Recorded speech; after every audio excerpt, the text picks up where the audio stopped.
Well,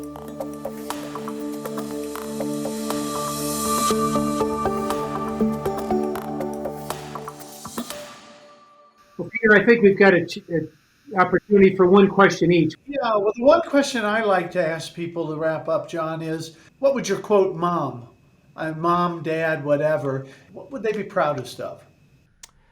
No question. That's interesting. It does make me serious for a second. Can we phone mom for a minute, see what she said? We could call my mom in Highland Park. So she would say she's most proud of the family I built with Mindy and the 4 kids we've raised. She'd say that. She'd say, yes, he's had good financial success. Great. I'm proud of his career. But I'm most proud. And my father, who's in Chicago also, he would say exactly the same thing. I have no question about that. As hard as you work, that's pretty darn cool, John. Absolutely. No question about it. Well, my last question is around this whole issue, as you can see above me, this issue of generosity. I know philanthropic causes are very meaningful to you and Mindy. Just tell us a little bit about why they're so important to the two of you.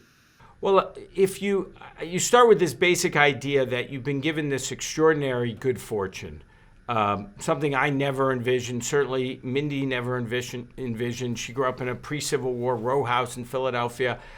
And Wow. and we find ourselves with this good fortune. And what you realize is you can do really good things with it. Not just giving money, but impacting people's lives by getting actively involved, using your relationships, your resources, your expertise. And it can be something that can be a great mission to be on as well, because Mindy and I do this as a partnership. We were just talking with a cancer center doctor just before I came down here, and it's a real partnership, and it's a way to, get back to this work-life balance. How can you do something when you've got such a busy life? This partnership with my wife in this area has been really profound. And what we set out to do was we said, where can we give money? We found a great executive director in our friend Dana Zucker, and we said we can't boil the ocean. We've got to find some areas where we can really make a difference.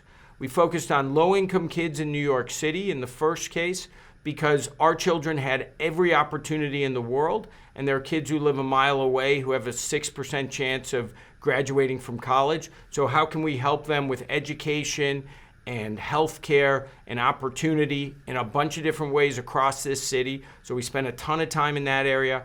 And then, unfortunately, Mindy lost her sister, Faith Basser, to a BRCA-related ovarian cancer. And we really said, going through that process, we need to create one hub to focus on this BRCA gene mutation because of the horrible impact it has on families who are impacted. And how can we accelerate the research and the treatment and potentially prevention over time?